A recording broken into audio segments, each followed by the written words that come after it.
Sa ngayon, dito kami sa isa niyang kubo. So andito yung ibang mga lahi ng mga manok.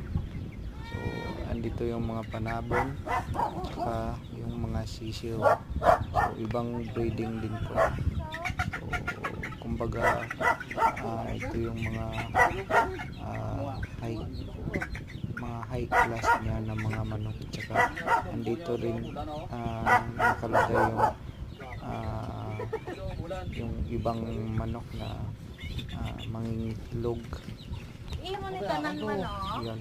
Oo, nanay. Akon to do taas niya. Ibang Mga din klase naman ng mga Sulog. iwan ko lang Sulog. po. Nariyan mo nga, oh.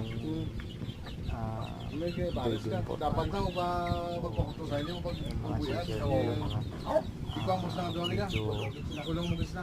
ah, Tarigin